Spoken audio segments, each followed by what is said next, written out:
أعوذ بالله من الشيطان الرجيم.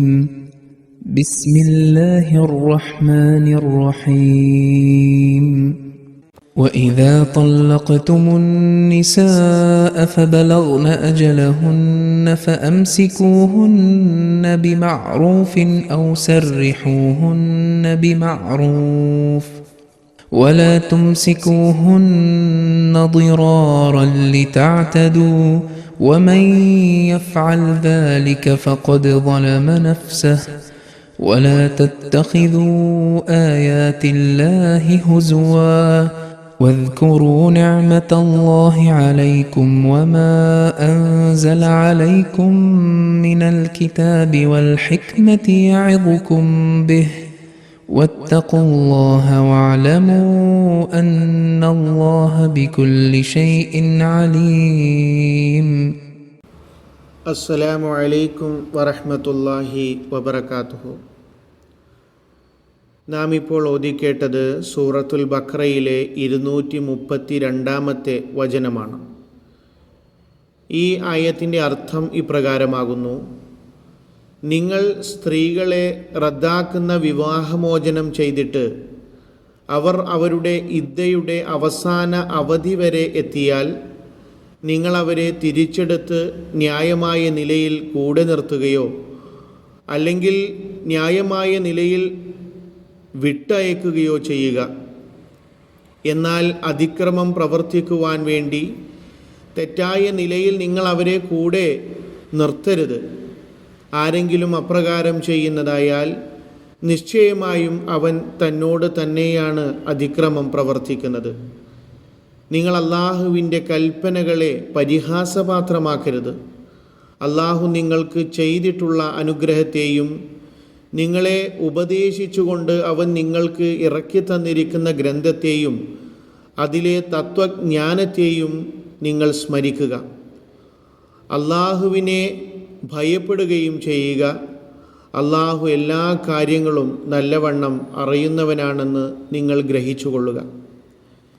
ഈ ആയത്തിൻ്റെ വ്യാഖ്യാനത്തിൽ സയ്യിദ്ന ഹസ്രത്ത് മുസ്ലിഹ് മൗദ് റളിയല്ലാഹു തആല അൻഹു അരുൾ ചെയ്യുന്നു: തല്ലഖ്തുമുൻ നിസാ എന്നതുകൊണ്ട് ലക്ഷ്യമാക്കുന്നത് ത്വലാഖ് റജ്ഇ, അതായത് തിരിച്ചെടുക്കാൻ കഴിയുന്ന ത്വലാഖാണ്.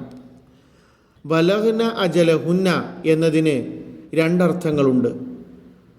ഒന്നാമത്തെ അർത്ഥം എന്നുള്ളത് ഇദ്ദകാലം പൂർത്തിയാവാനാവുക. രണ്ടാമത്തെ അർത്ഥം ഇദ്ദകാലം പൂർത്തിയാവുക. ഈ ആയത്തിൽ ആദ്യം പറഞ്ഞ അർത്ഥമാണ് ലക്ഷ്യമാക്കുന്നത്, അതായത് ഇദ്ദകാലം പൂർത്തിയാവാനാവുക. ഈ അർത്ഥം മുന്നിൽ വെച്ചുകൊണ്ട് നമ്മൾ ഈ ആയത്തിനെ വീക്ഷിക്കുന്ന സമയത്ത് ഇതിൻ്റെ അർത്ഥം ഇപ്രകാരമാകുന്നു: രണ്ടാം ത്വലാഖിന് ശേഷം ഇദ്ദകാലാവധി തീരാൻ പോകുമ്പോൾ നിങ്ങൾക്ക് അവരിലേക്ക് മടങ്ങാൻ, അതായത് വിവാഹബന്ധം തുടരാൻ അധികാരവും അനുവാദവുമുണ്ട്. ഫംസികൂഹുന്ന ബിമഅറൂഫിൻ ഔ സരിഹൂഹുന്ന ബിമഅറൂഫിൻ എന്ന വാക്യത്തിൽ സ്ത്രീകളോട് രണ്ട് വിധത്തിലുള്ള പെരുമാറ്റത്തിനാണ് കൽപ്പന നൽകിയിട്ടുള്ളത് എന്ന കാര്യത്തിലേക്ക് ഊന്നൽ നൽകുന്നു. ഒന്നാമത്തെ കൽപ്പന എന്നുള്ളത് അനുയോജ്യമായ രീതിയിൽ അവരെ നിങ്ങളുടെ കൂടെ നിർത്തുക എന്നുള്ളതാണ്. രണ്ടാമതായി പറയുന്നത് അല്ലെങ്കിൽ ഉചിതമായ രീതിയിൽ അവരെ പറഞ്ഞയക്കുക എന്നുള്ളതാണ്.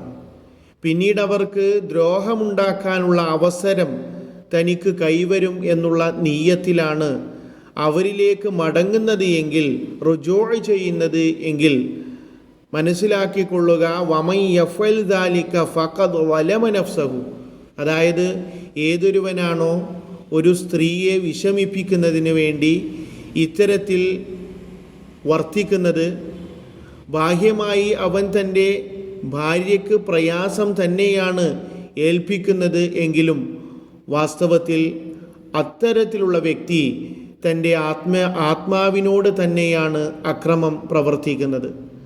കാരണം ഇതിലൂടെ ജീവിത വ്യവസ്ഥിതി തകിടം മറിയുന്നു. സ്ത്രീയോട് അക്രമം പ്രവർത്തിച്ചുകൊണ്ട് താൻ ക്രൂരഹൃദയനാണ് എന്ന് ജനങ്ങൾക്ക് മുന്നിൽ സ്വയം അയാൾ തെളിയിക്കുകയാണ് ചെയ്യുന്നത്. വീണ്ടും പറയുകയാണ്, വദ്കുറൂ നിഅമത്തല്ലാഹി അലൈക്കും വമാ അൻസല അലൈക്കും മിനൽ കിതാബി വൽ ഹിക്മ. ഇതര സമൂഹങ്ങൾക്ക് ഈ അധ്യാപനം ലഭിച്ചിട്ടില്ല, നിങ്ങൾക്കാണ് ഈ പരിശുദ്ധമായ അധ്യാപനം ലഭിച്ചിട്ടുള്ളത്.